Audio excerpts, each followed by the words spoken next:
At ngayong gabi pala mga G, magluluto pala tayo ng pulutan natin na Chicken Bicol Express. Yan, naisipan natin gumawa na ito kasi biglaan na namang bumisita mga pinsan ko. Kaya huwag na natin patagalin yan. Let's G! At ngayong gabi pala mga G, gagawa pala tayo ng Bicol Express. Yan, napakatindi ng gagawin natin ngayong gabi kasi biglaan na naman pupunta yung mga pinsan ko. Siyempre, babarik kami mga G.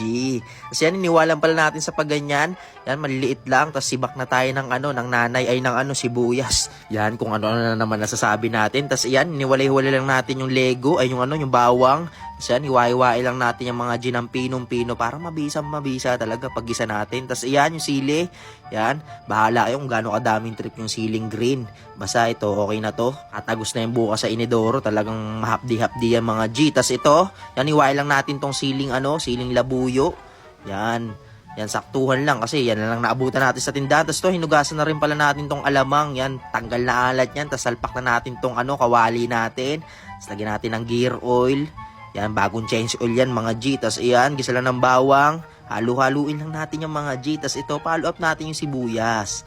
Yan, mabilisan lang to. Mabilis naman talaga kasi lutuin to eh. Chicken breast lang naman yan eh. Tapos yan mga G, halu-haluin nyo lang. Kasi maging masaya ka.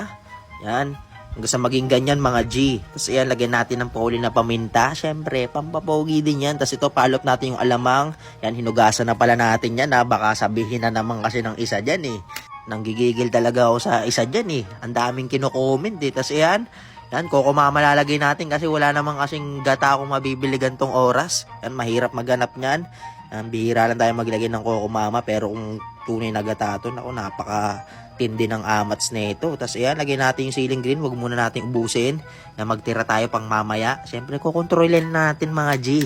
Yan, control lang hanggang sa makontrol mo. Tapos ayan, palop na natin kasi kinapos eh. Parang hindi naabot yung kasiyahan natin sa anghang. Kasi halo-halo lang. Tapos to mga G, tapos na yan mga G. Ganyang kabili. Siyempre, recta plating na to.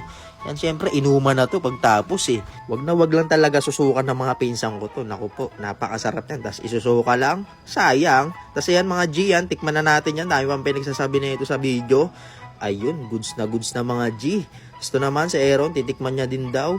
Talaga, goods talaga. Tignan nyo naman yan, oh. Tapos yan, represent Lagkitan. Barangay Lagkitan.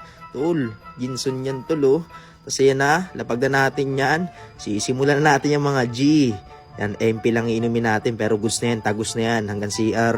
Tapos yan, mga pinsan ko pala. Yan, double light pala babanatan natin yan. Baka kung ano naman sasabihin nyo na naman, ha. Yan, masaya lang kami nagiinom dito. Tapos yan, shot na natin yan. Pangit nga lang ng pagkakashot natin doon. Tapos yan, syempre titikman natin yung mga G. Napaka-solid naman. Tapos yan mga G, tinagaya na pala ni Aaron yan. Tapos to, may morcon kami na salad dito. Yung bagong taon pa ata yan mga G na tira. Tapos yan na, binanatan ni Ay. Tapos yan na ni Jinson. Yan mga G, talagang ini-enjoy talaga namin yung pulutan namin dito kasi napakasarap naman talaga eh. Tapos to pala mga G, mukhang hanggang dito na lang. Salamat!